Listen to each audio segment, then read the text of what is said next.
Assalamualaikum warahmatullahi wabarakatuh. Salam sejahtera, apa kabar semuanya? Selamat sore, ketemu lagi di podcast Aksi Nyata dari Kamu Untuk Indonesia bareng gue Herjino Syaputra. Sore ini seperti biasa kita akan ngobrol lagi ya tiap harinya jam 4 sore di podcast Aksi Nyata dengan berbagai macam topik yang kita bahas setiap hari beda-beda.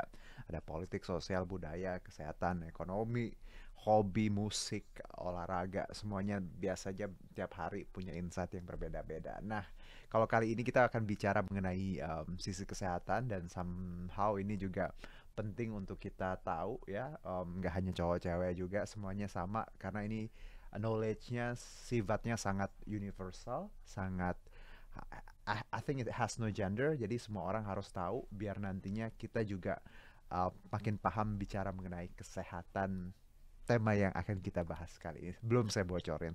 Tapi seperti biasa, teman-teman yang ingin mengakses atau menonton podcast kita bisa saksikan di 10 platform ya. Ada Instagram, ada Twitter, ada TikTok, ada Facebooknya Partai Perindo @partai perindo. Ada juga RCTI Plus, Okezone, Sindo News, inews.id, YouTube-nya Partai Perindo, dan juga website-nya dari Partai Perindo. Tinggal dipilih aja. Nah, kalau bicara e-voucher, teman-teman juga bisa dapatkan e-voucher masing-masing Rp100.000. Ini ada beberapa pemenang, nanti kita umumkan di Instagramnya Partai Perindo. Tapi jangan lupa untuk follow Instagramnya Partai Perindo. Caranya gampang banget, tinggal nonton sampai habis obrolan kita hari ini, terus bikin quotes atau kalimat atau komen lah ya, 2-3 kalimat terkait bahasan kita hari ini, dan yang kalimat yang paling menarik dan paling baik nanti kita pilih untuk jadi pemenang e-voucher ini. Jadi ada beberapa pemenangnya. Dan untuk hari ini sebelum kita bicara tema, buat teman-teman yang mungkin sedang mengerjakan banyak hal karena ini jam 4 sore ya. Biasa jam 4 sore mau siap-siap pulang sekolah, pulang studi, pulang kuliah atau pulang kerja ya untuk anak-anak millennials.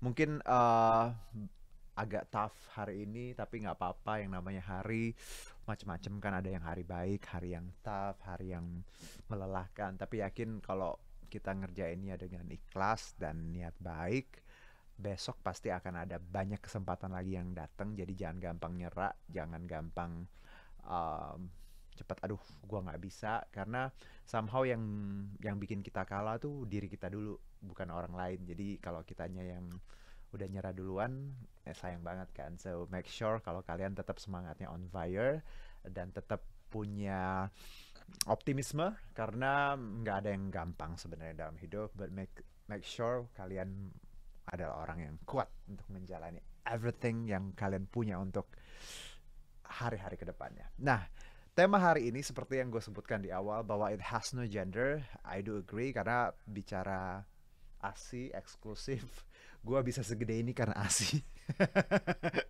dan nyokap gue. And as I remember, beberapa kan 2 tahun ya eksklusif ya, 2 tahun paling ya. Gue 5 tahun. Gue sampai mau masuk SD deh, itu masih ASI. Jadi I remember ini kalau bahasan ini karena nyokap ngasih 5 tahun. Agak berlebih ya. Tapi it's a good thing karena kita bicara mengenai breast Feeding Week 2022, ini cegah stunting dengan ASI eksklusif. Ini bahasan yang menurut gue sesuatu yang gue personally sangat baru. Jadi gue kayak ngeliatnya oke, what's this? Dan kita akan belajar banyak hari ini mengenai breastfeeding ini dengan dokter breastfeeding specialist.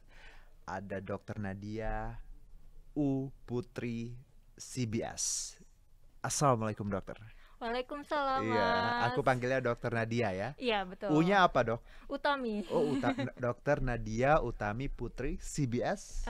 Certified Breastfeeding Specialist. Oke, itu yang tadi disebutkan tadi, dokter breastfeeding specialist. Sehat ya dok ya? Sehat, Mas. Mas Terima gimana? kasih. Oh sehat dong, berkat ASI eksklusif. 5 tahun loh dok, my mom. Is it okay sebenarnya? Wow. Sebetulnya sih Aha, 2 tahun aja itu udah cukup. aha, Dan ASI eksklusif tuh malah lebih 0 sampai 6 bulan aha, gitu. aha. Karena Heeh. mama aku bilang sama aku, kamu tuh nggak mau lepas ASI sampai SD, bilang. Hah? Jadi aku bilang berapa tahun? 5 tahun, oke. Tapi ya yang nggak apa-apa, karena yang normally harusnya 2 tahun ya dok ya. Iya, Tapi kalau bisa lebih kenapa tidak? iya. Oke, nah kita bicara mengenai um, ASI ini, ASI eksklusif dan juga kaitannya dengan stunting. Kalau teman-teman lihat bahwa sebenarnya kalau bicara fase menyusui ini adalah fase yang sangat krusial ya dok untuk seorang anak, tumbuh kembang anak baik itu secara psikis dan fisik. Dan juga ini kalau gue lihat ya dok bahwa ini pengalaman pastinya untuk seorang ibu pengalaman luar biasa ya. At first bagaimana menyusui dan itu kenapa kalau aku lihat ya di online juga beberapa artikel aku baca bahwa campaign pekan menyusui sedunia ini nih kayak alarm ya biar orang-orang makin aware dengan bahwa ASI eksklusif memang sudah seharusnya diberikan ya dok ya karena banyak orang yang ngerasa bahwa tadi pasangan muda atau apa. Kalau dari sudut pandang dokter kita bicara breastfeeding week ini kenapa sih ini digalakan dan emang ada masalah apa selama ini sebenarnya? Oke. Aku mungkin perkenalan Oh dulu ya, kali sure. ya. Oh my god. Ya silakan kenalan dulu dok. Oke, nggak sabar nih ngomongin ASI nih. Oke, go on, silakan dok. Oke, halo teman-teman, selamat sore. Saya Nadia, saya dokter sekaligus konselor laktasi yang alhamdulillah tahun ini saya dapat sertifikasi internasional, jadi Oke. Certified Breastfeeding Specialist. Saya juga mahasiswi gizi klinik Universitas Indonesia, gitu. Jadi oke, mungkin di akun sosial media saya itu saya biasanya di hari Kamis itu bikin Q&A. konten konten. kesehatan, Konten kesehatan. gitu, di Instagram sama di YouTube gitu. Oke. Jadi YouTube-nya Kamis Medis by Dokter Nadia. Oke, sangat kreatif, informatif ya dokter-dokter zaman sekarang memang sangat dekat dengan sosial media. Tadi dokter juga certified breastfeeding specialist something. Kenapa dokter Nadia concern di sini? I mean ketertarikannya ada di bidang ASI dan juga tadi breastfeeding ini. Apa yang membuat dokter? Gue pengen concern di sini. Oke, sebetulnya waktu pas awal mulanya tuh karena waktu pas sekolah S1 Mas, itu saya untuk ASI ini sendiri kita masih kayak superficial gitu belajarnya. Jadi cuman kulit-kulitnya doang lah. Terus pas saya mesti pendidikan dan selesai pendidikan tuh saya ke Sumatera, ketemu sama ibu yang banyak sekali anaknya yang gizi kurang karena nggak bisa ngasih ASI tapi juga nggak bisa beli susu formula. Gitu. Jadi akhirnya saya ikut pelatihan dan ternyata menyusui ini tuh banyak banget kendalanya. Jadi ada ilmunya nih, bukan cuma nempelin bayi ke payudara ibu gitu loh. Jadi ada masalah-masalah yang bisa ditanganin sebetulnya bersama-sama gitu, biar keberhasilan ASI-nya bisa tercapai gitu. Baik. Jadi memang tadi kalau dokter bilang tadi sempat ke Sumatera gitu ya, mereka tidak bisa memberikan ASI dan juga nggak bisa beli susu formula. Kalau nggak bisa, biasanya masalah di lapangan. Kenapa mereka tidak bisa memberikan ASI biasanya? Apa? Biasanya sih ketidaktahuan ibu ya. Jadi ibu ini biasanya kan memang ada beberapa ibu yang ASI itu nggak langsung keluar habis lahiran dan itu normal gitu sebetulnya. Jadi memang ada lahiran itu biasanya 3 hari itu masih wajar kalau misalnya ASI-nya belum keluar ya. Tapi sebetulnya memang harusnya tetap disusuin saja gitu biar nanti isapan bayinya itu merangsang hormon di otak ibu, jadi biar nanti ASI-nya keluar. Nah, tapi karena pengetahuan ibu yang kurang, terus ibunya dipaksa beli susu, tapi nggak mampu juga gitu. Jadi ya sedih sih ngelihatnya gitu. Wow, ini fact yang dokter cerita aja aku bisa ngebayangin sih kayak gimana sulitnya orang-orang di luar sana. Karena bicara susu formula juga nggak murah ya. Iya, betul banget. Some say mungkin kita di Jakarta, biasalah berapa puluh ribu, tapi berpuluh ribu kita di sini di Sumatera nilainya sangat beda dan nggak semua orang punya akses tadi ya untuk susu formula. Nah, bicara mengenai ini praktek atau kejadian seperti banyak ya dok ya sebenarnya, nggak hanya di satu tempat ya. Aku yakin bahwa ini masalah yang tersebar di banyak wilayah yang karena kita tahu warga kita juga banyak yang tidak mampu gitu kan, dan angka kelahiran juga tinggi gitu ya, karena masih ada konsep bahwa anak banyak rezeki. Padahal anak banyak investasi ya. Harusnya ya. Nah, dengan adanya campaign ASI eksklusif ya, ada 1-7 Agustus ini ya, World Breastfeeding Week. Ini sebenarnya ini campaign seperti apa sih dok? Kalau boleh diceritain. Jadi breastfeeding week ini tuh sebetulnya diinisiasi oleh WHO sama UNICEF dan juga beberapa negara gitu sama pemerintahnya di tahun 90-an. Gitu. Jadi ini untuk tujuannya biar bisa mengingatkan ibu dan juga orang-orang di sekitar ibu gitu, karena menyusui ini butuh dukungan semua orang gitu loh, gak cuman ibunya doang. Nah jadi ini biar mengingatkan lagi bahwa ASI itu penting, ibu itu butuh menyusui. Terus misalnya kalau untuk susu formula sendiri sebetulnya ada kode etiknya pemasarannya gitu. Jadi kalau di luar negeri itu susu formula itu harus diresepkan oleh dokter, tapi kalau di sini kan bebas aja ya gitu. Nah itu jadi untuk mengingatkan kembali nih pekan ini tuh untuk bahwa mengingatkan itu. ASI eksklusif sebenarnya hal yang tak bisa ditawar ya, harus diberikan ya, karena itu juga haknya anaknya ya.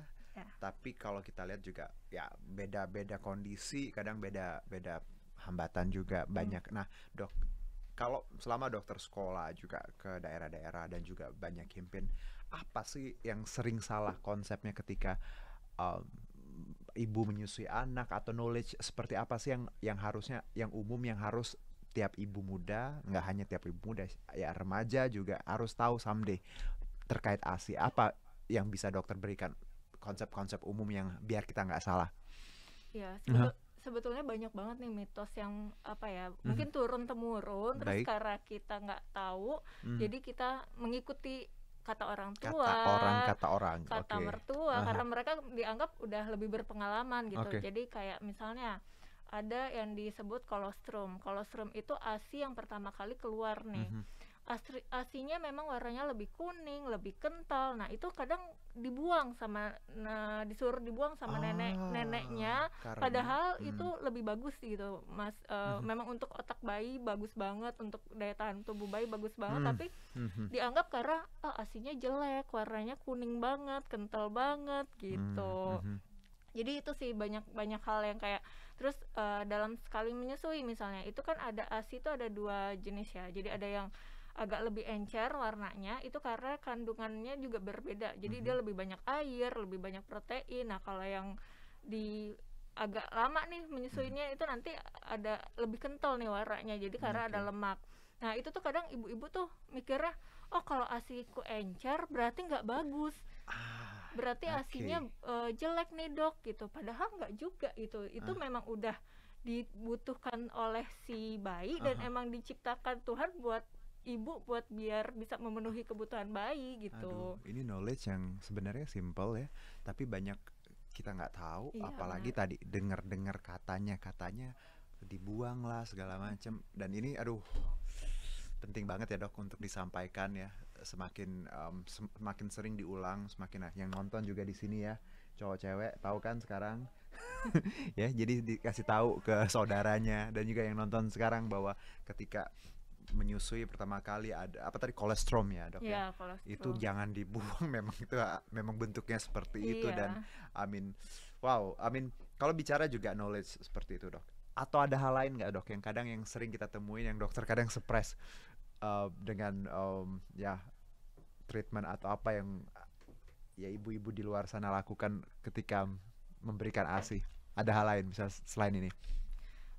Mungkin hambatan lain nih biasanya dialami ibu-ibu yang ASI eksklusif itu kan sebetulnya idealnya 0 sampai 6 bulan bayi itu cuman makan ASI aja. 0 sampai 6 bulan. Harusnya ASI doang. ASI doang tanpa makanan apapun jika tidak ada indikasi medis. Indikasi medis nih misalnya dokter anaknya bilang, oh ibu memang mesti pakai susu formula gitu, karena ada keadaan tertentu nggak bisa ini gitu. Jadi susu formula itu kan diformulasikan ya, ada keadaan tertentu yang memang ini anak mesti pakai gitu.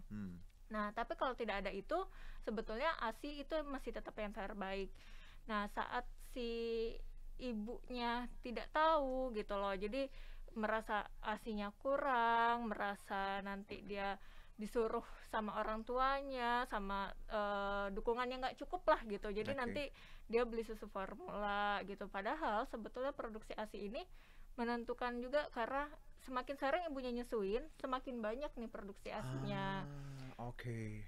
Jadi ini kadang konsep yang kadang ya tadi harusnya nggak gitu ya dok ya. Jadi semakin sering memberikan ASI akan harusnya semakin banyak seperti. Iya. Jadi, nah dok, konsep-konsep gini kan banyak yang salah ya di masyarakat kita, dan ini nggak gampang karena ini kan turun temurun cara pola pikir. Nah, dengan adanya breastfeeding week ini, dokter, apalagi sih yang menjadi harapan dokter agar sebenarnya, kalau kita lihat, kalau kita compare ya kondisi di lapangan, apakah sekarang makin baik pemahaman masyarakat terkait ASI dan menyusui ini, kalau dari kacamata dokter, atau memang ya masih banyak yang perlu diperbaiki, atau tadi trennya udah karena banyak campaign salah satu ini makin baik seperti itu? Kalau saya rasa sih sekarang ada lebih perbaikan ya dibandingkan sebelumnya, karena ya itu banyaknya dokter-dokter yang sekarang udah mulai edukasi ke sosial media. Sosial media kayak dokter tadi ya, Kamis Medis, oke. Iya. Terus jadi bahkan itu inisiatif ibunya sendiri gitu loh, yang dok saya ini kayaknya ASINya kurang nih, saya gimana ya solusinya. Jadi mereka tuh emang ada niatan nih untuk gimana sih biar bisa menyusui gitu. Baik. Dalam beberapa case dok, banyak yang mungkin orang atau ibu yang memang susu ASINya sedikit, terus atau mungkin nggak keluar segala macam. Ini solusinya apa sih dok? Atau tetap kita stick bahwa harus tetap disusui, atau ada hal lain yang dokter bisa sarankan? Oke, ini sebetulnya tergantung lagi kapan ASINya ini tidak keluar. Oke, kalau ASINya tidak keluar awal-awal lahiran itu wajar. Jadi bisa ditunggu sampai 3 hari. Sampai 3 hari yang tadi ya. Jadi itu masih boleh disusuin aja. Tapi setelah hari ke-9 itu sebetulnya produksi ASI ini tergantung isapan bayi, tergantung berapa sering menyusui. Jadi kalau saat di hari ke-9 sampai ke sana itu anaknya dikasih susu formula, berarti kan jatah dia dapat ASI kurang kan, gitu. Jadi itu yang bikin produksinya makin turun. Karena tadi kalau semakin sering diberikan ASI harusnya ya tadi, karena konsepnya mungkin karena nggak keluar nggak usah dikasih ya dok. Ini yang harus kita kasih tahu nih ya, bahwa nggak apa-apa, dicoba aja terus ya.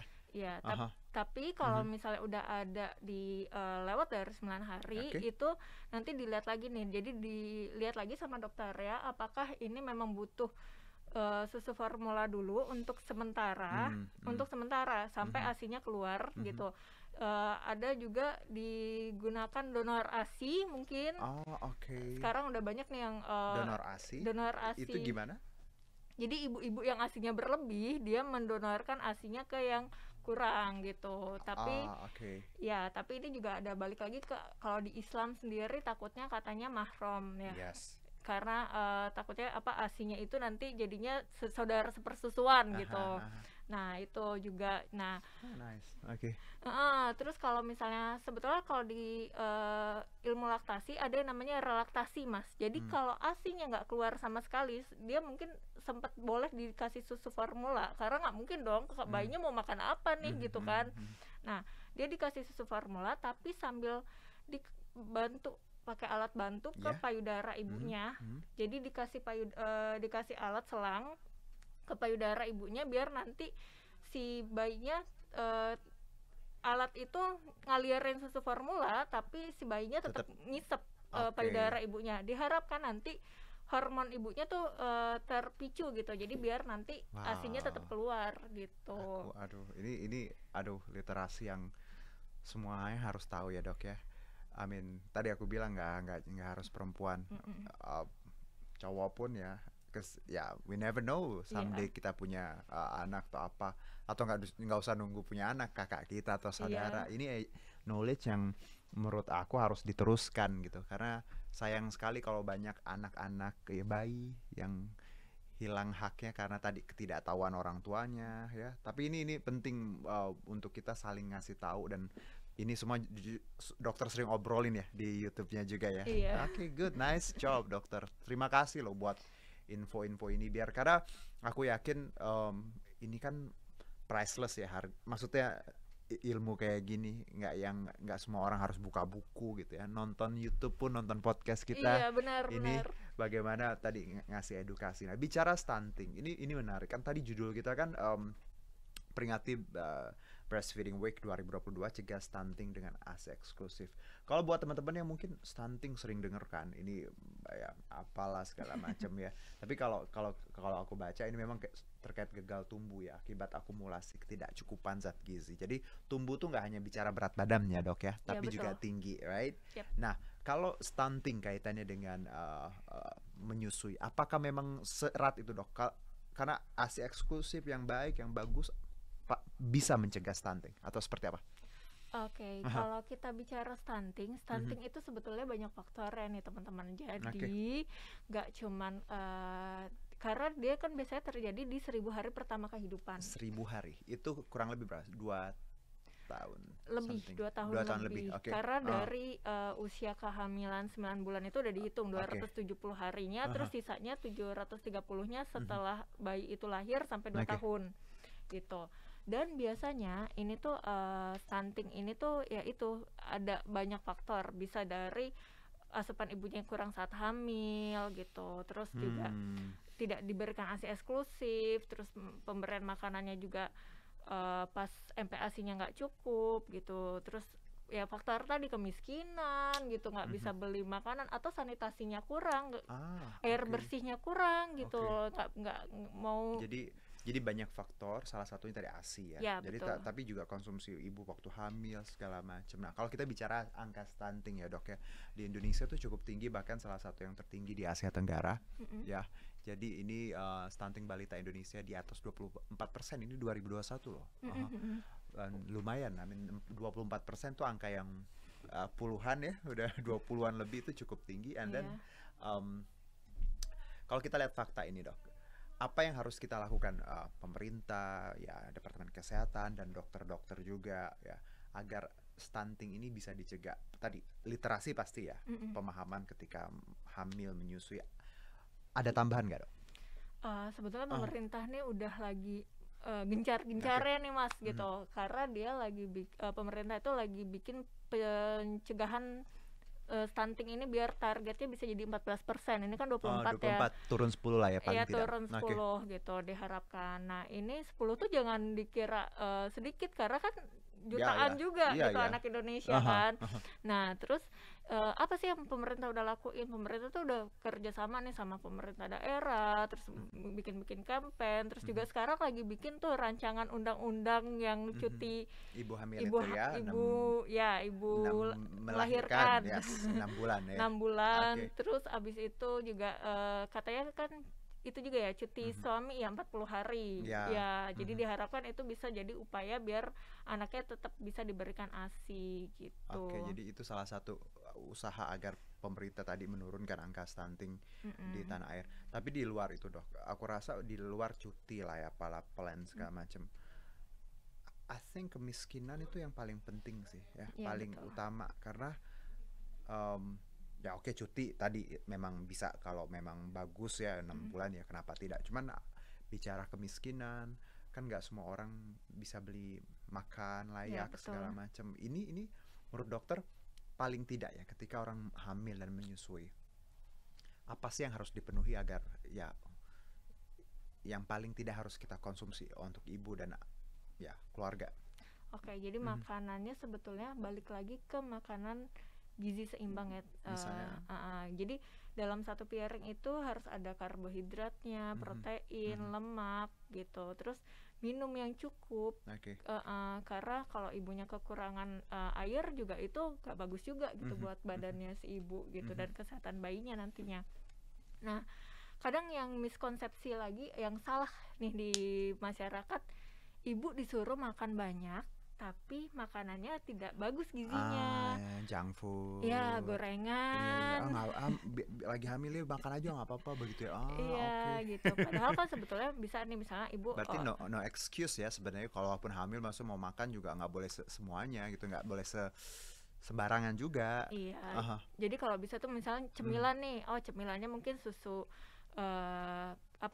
susu atau misalnya kacang ijo ya, kacang ijo kan juga nggak mahal ya. Terus abis itu kacang-kacangan yang banyak proteinnya gitu, jadi bukan yang gorengan gitu. Cilok ya, cilor boleh tapi sedikit aja ya. Boleh. Tapi ini nah dok, kalau bicara buat ASI sendiri dok, ada makanan khusus nggak yang kalau kita tahu bayam ya, atau apa sih kalau buat ibu yang biar ASI-nya banyak lancar, ada Oke. Pilihan. Bisa pakai tadi sayur-sayuran hijau, terus mungkin kalau yang banyak penelitiannya tuh daun kelor. Moringa ya? Ya, Moringa, betul, namanya sekarang kan? Ya. Terus daun kelor, terus daun katuk, gitu. Itu susu, kacang ijo, alpukat. Sebetulnya banyak banget sih teman-teman. Aku semua suka, Dok. Tapi ya itu aku konsep. tidak menyusui. Tapi ini bawa makanan hijau ya, sayuran hijau. Pokoknya sesuatu yang hijau bagus ya, Dok ya. Untuk ASI tadi segala macam. Terus ada hal yang harus dihindari nggak sih, Dok? Makanan atau apa ketika menyusui yang nggak sehat pastinya. Any other yang spesifik yang nggak boleh? Merokok. Of course. Itu penting banget.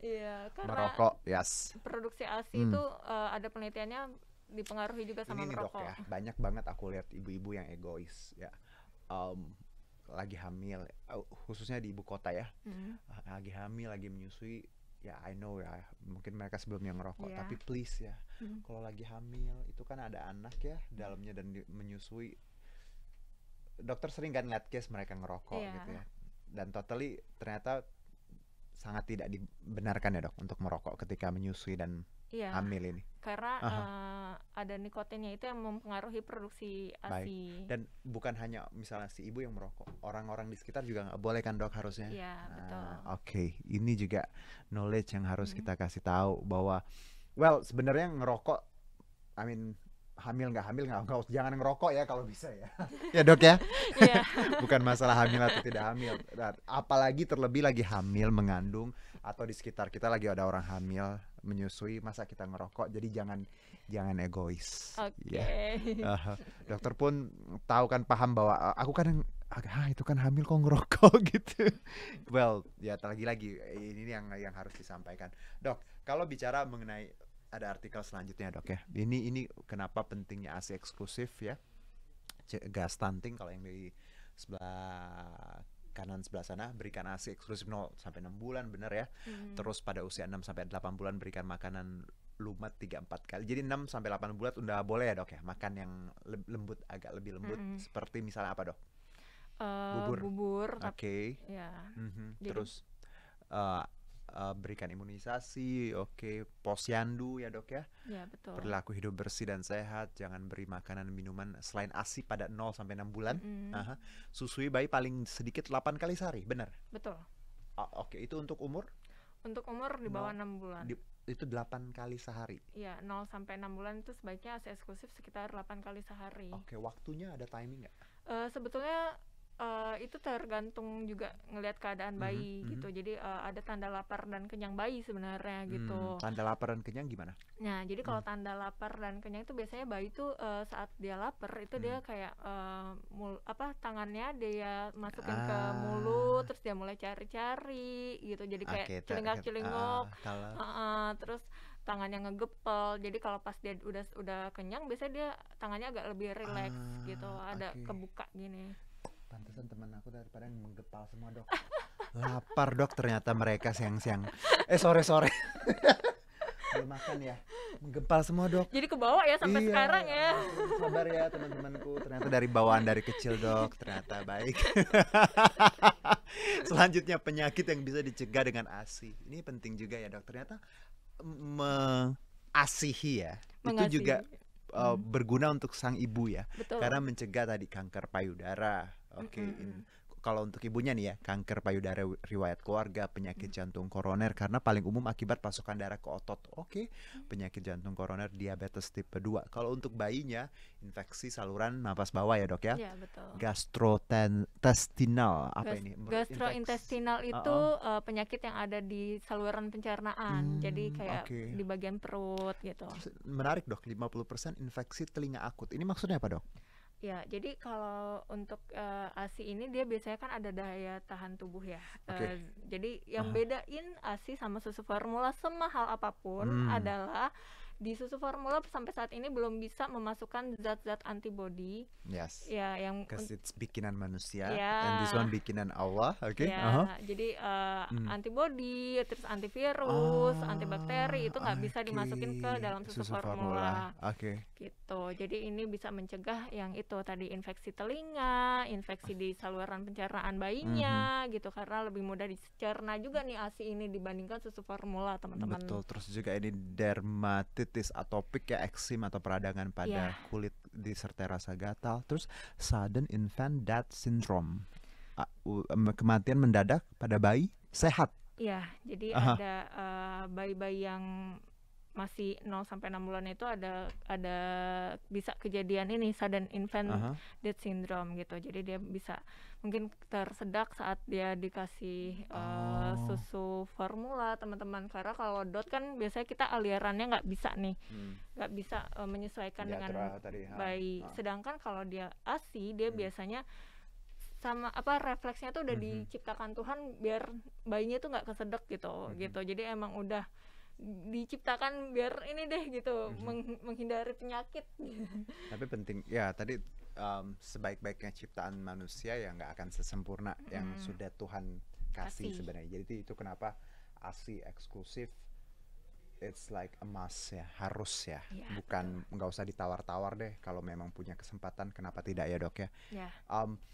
Kalau ini juga ada beberapa pertanyaan, mungkin ini salah satu yang banyak dikeluhkan ibu muda ya dok, misalnya nih ketika menyusui ya, ini aku harus tanyain karena ini punya nilai knowledge yang penting ya. Misalnya nih payudaranya bengkak, putingnya lecet, sering dengar ini dok, atau keluhan ini sering banget pasien ini apa yang dokter sarankan biasanya untuk mereka?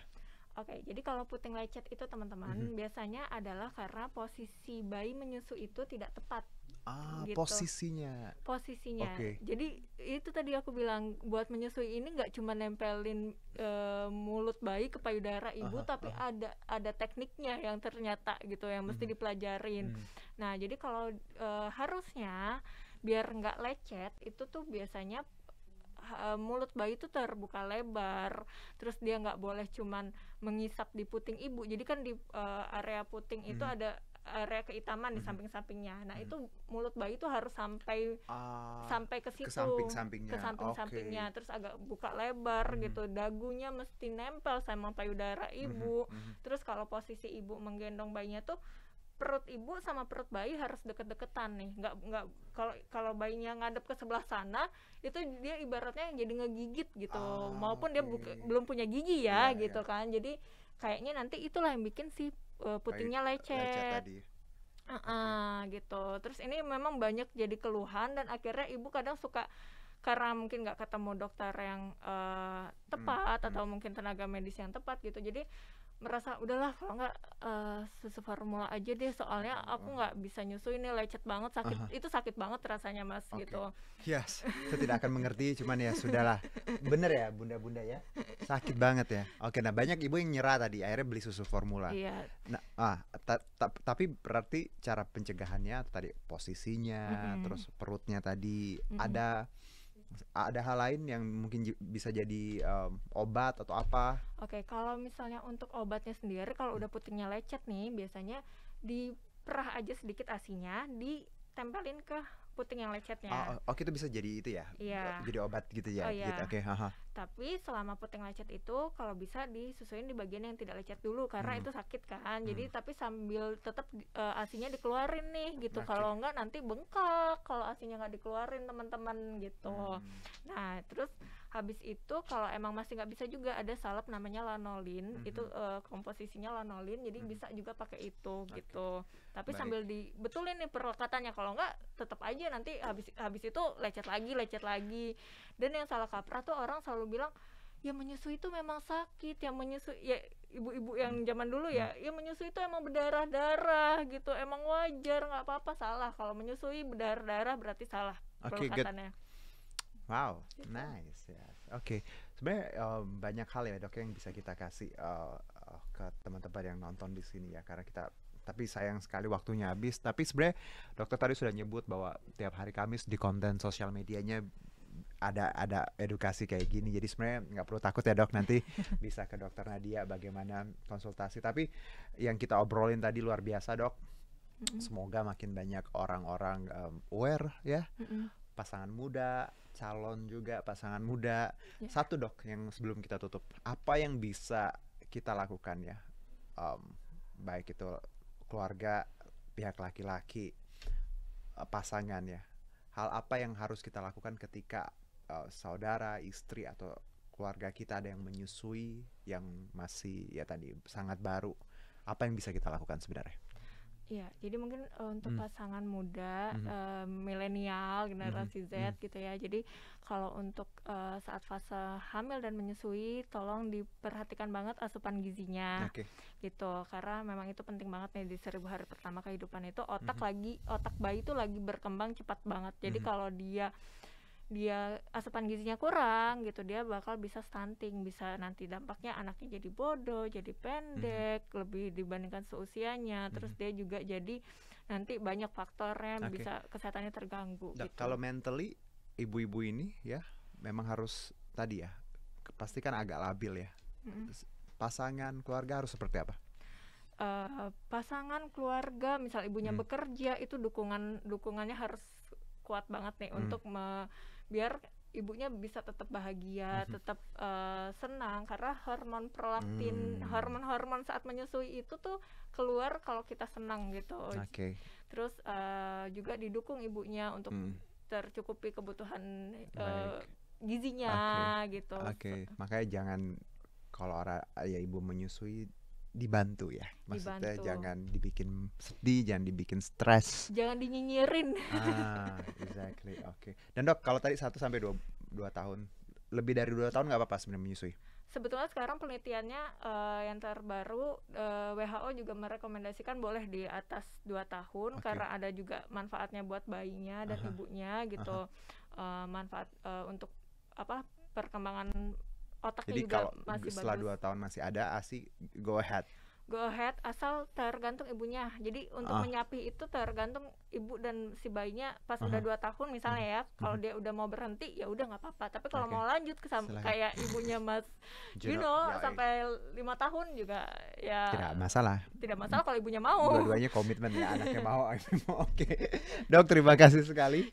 Dan juga berkaitan dengan obrolan kita tadi, ini kaitan dengan Partai Perindo, ini kampanye aksi nyata dari Kamu Untuk Indonesia. Ini relate banget dengan movement yang dijalankan oleh Partai Perindo, yaitu produktif, solutif, modern, bersih, berintegritas, peduli, dan turun tangan untuk Indonesia sejahtera. Dan bahasan kita relate banget bahwa kita harus solutif tadi juga ya, modern, juga peduli dan turun tangan, terkait juga bagaimana breastfeeding week ini dan literasi nantinya untuk banyak calon-calon ibu muda di luar sana. Dan tentunya Partai Perindo juga memanggil putra-putri terbaik untuk Indonesia Sejahtera melalui konvensi rakyat, itu program berjaringan secara daring bagi warga negara Indonesia yang berminat mendaftarkan diri di berbagai lini, baik itu tingkat pemilihan kabupaten kota, provinsi, dan DPR RI. Dan untuk cara daftarnya gampang sekali, tinggal konvensirakyat.com. Dan untuk mendaftar sebagai anggota Partai Perindo bisa mengunjungi website partaiperindo.com atau klik bit.ly/member Partai Perindo. Dan untuk yang sudah memberikan quotes, terima kasih. Nanti kita umumkan minggu depan. Jangan lupa untuk follow dulu Instagramnya Partai Perindo. Terima kasih Dokter Nadia atas bantuannya juga, insight-nya. Social medianya apa kalau YouTube-nya atau IG-nya? Kalau Instagramnya @nadiaputri, R-nya double. Kalau YouTube itu Kamis Medis by Dokter Nadia. Good. Karena itu penting buat teman-teman akses informasi ya. Di situ Dokter Nadia akan bisa lebih banyak lagi waktu untuk mengulas terkait breastfeeding ini. Dan terima kasih juga untuk Partai Perindo yang selalu bergerak dengan aksi nyata. Semoga Partai Perindo semakin sukses dan maju terus untuk Indonesia Sejahtera. Saya Herjuno Syaputra. Salam aksi nyata dari Kamu Untuk Indonesia. Bye-bye. Marilah seluruh rakyat Indonesia, arahkan pandanganmu ke depan. Raihlah mimpimu bagi nusa bangsa, satukan tekad untuk masa depan. Pantang menyerah, itulah pedomanmu. Hentaskan kemiskinan cita-citamu, rintangan tak menggentarkan dirimu. Indonesia Indonesia maju, sejahtera tujuanmu, nyalakan api semangat perjuangan. Dengungkan gema, nyatakan persatuan.